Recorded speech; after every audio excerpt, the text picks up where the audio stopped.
Hello दोस्तों, आपका हमारे चैनल पर स्वागत है।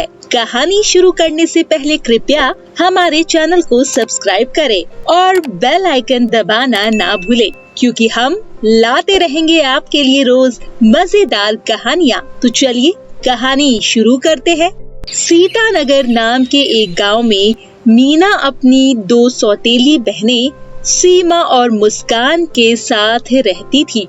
एक तरफ मीना गरीब लोगों की मदद करती थी और वहीं दूसरी तरफ उसकी दोनों सौतेली बहनें उतनी ही दुष्ट थी। वो सिर्फ हमेशा अपने ही बारे में सोचती थी। एक दिन सीमा मुस्कान से कहती है, देख रही हो मुस्कान, इस पागल मीना को कैसे इन गरीब भिखारियों की मदद करके महान बन रही है। जाने दो उसको, जो करना है करने दो। जब इसका सारा पैसा खत्म हो जाएगा ना, तब इसकी अकल ठिकाने आएगी। इसी तरह कई दिन बीत जाते हैं। ऐसे ही एक दिन दोनों बहनें आपस में कुछ बातें कर रही थी कि तभी मुस्कान सीमा से कहती है, सुन सीमा, अब बहुत हुआ, क्योंकि ये मीना की बच्ची हमारे सारे पैसों को इन गरीबों में धीरे धीरे करके बांट रही है। अगर ऐसे ही चलता रहा तो एक दिन इस गवार की वजह से हम भी भिखारी बन जाएंगे। ये तो तुमने सही कहा मुस्कान, पर अब हम भी क्या कर सकते हैं, क्योंकि माँ भी सिर्फ मीना का ही साथ देती है। अब तू ही कुछ कर, वरना हमें भिखारी बनने में ज्यादा समय नहीं लगेगा। हाँ, अब हम एक काम कर सकते हैं। किसी तरह अगर हम उस मीना को पहाड़ी वाले इलाके में ले जाए, तो वहाँ जाकर उसे उसी पहाड़ी से धक्का देकर उसका काम तमाम कर देंगे। वाह, ये बात तो तुमने बहुत सही कही है। उस मीना की बच्ची को अपने रास्ते से हटाने के लिए ये तो सही आइडिया है, पर उसे वहाँ लेकर हम कैसे जाएंगे? हाँ, ये बात भी सही है। अच्छा सुन, हम एक काम कर सकते हैं। फिर मुस्कान सीमा के कान में कुछ कहती है। उसके बाद दोनों बहनें मीना के पास पहुँचती है और मीना से कहती है, बहन मीना सुनो, हम तुम्हें एक खुशखबरी देने वाले हैं। क्या तुम्हें जानना है? हाँ दीदी बताइए, मैं बहुत ही ज्यादा एक्साइटेड हूँ आपकी बात सुनने के लिए। बताइए, क्या बताना चाहती हैं आप? तुम्हें मोर और मोरनी को देखना बहुत पसंद है ना? तो आज हम दोनों बहनों ने सोचा कि आज तुम्हें पहाड़ी वाले इलाके में ले जाकर वहाँ तुम्हें मोर और मोरनी को दिखाया जाए। क्या दीदी आप सच कह रही हो? मैं चलने के लिए तो तैयार हूँ, पर आपको तो पता है ना कि माँ हमें वहाँ नहीं जाने देगी, और अगर उन्हें पता चला तो वो हमें बहुत ही डांटेगी। तभी सीमा कहती है, अरे मीना, इसकी चिंता तुम बिल्कुल मत करो।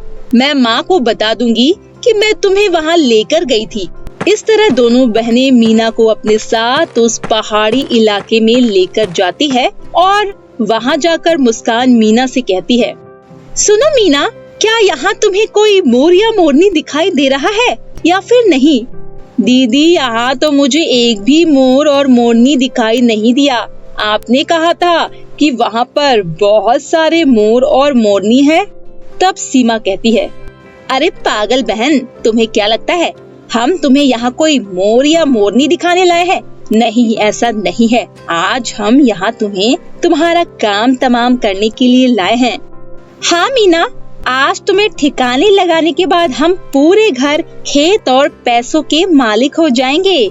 चलो अब तुम अपनी बची हुई आखिरी सांसें ले लो, क्योंकि अब तुम्हारे जाने का समय हो गया है। ये कहकर दोनों बहनें मीना को उस पहाड़ी से धक्का दे देती है, जिससे मीना नीचे गिरने लगती है और वो जैसे तैसे करके एक चट्टान को पकड़कर लटक जाती है कि तभी वहाँ पर उनकी माँ आ जाती है और वो जल्दी से मीना को पहाड़ी से गिरने से बचा लेती है और गुस्से में उन दोनों बहनों से कहती है, मुस्कान, सीमा, ये तुम दोनों क्या कर रही थी? अपनी बहन को मारना चाहती थी? ये सब तुम दोनों ने कैसे सोच लिया? आज तुम दोनों ने ऐसा करके दिखा दिया। सौतेली बहनें सौतेली ही होती है। मैं तुम दोनों को कभी माफ नहीं करूंगी। तभी मीना कहती है, हाँ दीदी, ये आप दोनों ने मेरे साथ बहुत बुरा किया है। भला मैंने आपका क्या बिगाड़ा था जो आज आप मुझे मारना चाहती थी। तभी मीना की ये बात सुनकर मुस्कान कहती है, माँ, मीना मुझे माफ कर दो। हमने अनजाने में ये सब किया। हमें हमारी गलती का बहुत अफसोस है। हमें माफ कर दो माँ। तभी सीमा कहती है, हाँ माँ, हमें माफ कर दीजिए। हम बस पैसों के लालच में आकर ये सब कर बैठे। हमें बस एक बार माफ कर दीजिए। आगे से हम ऐसा बिल्कुल भी नहीं करेंगे। नहीं, बिल्कुल नहीं। मैं तुम्हें बिल्कुल माफ नहीं करूंगी। आज तुमने जो काम किया है वो कभी भी माफी के लायक नहीं है। मैं तुम्हें कभी माफ नहीं करूंगी। और हाँ, सुन लो, आज के बाद तुम्हें मेरे घर वापस आने की कोई जरूरत नहीं है। आज से तुम दोनों मेरे लिए मर चुकी हो। चलो मीना बेटी, हम यहाँ से चलते हैं। मैं और इन दोनों की शक्ल एक पल भी नहीं देख सकती। ये कहकर मीना की सौतेली माँ मीना को लेकर वापस घर चली जाती है और दोनों सौतेली बहनों को अपनी गलती पर पछतावा होने लगता है। पर अब बहुत देर हो चुकी थी। वो दोनों उसी जंगल में हमेशा हमेशा के लिए अकेली रह जाती है। तो मेरे प्यारे दोस्तों, कैसी लगी आपको हमारी ये कहानी? हमें नीचे कमेंट करके जरूर बताएं और इसे अपने दोस्तों के साथ भी शेयर करें। और हाँ दोस्तों, अगर आपने अभी तक हमारे चैनल को सब्सक्राइब नहीं किया तो जल्दी से नीचे लाल कलर का बटन दबा लें और बेल आइकन दबाना ना भूलें, ताकि आप ऐसे ही नई मजेदार कहानियाँ देख सके। तो दोस्तों, तब तक के लिए आप अपना ध्यान रखिए। धन्यवाद।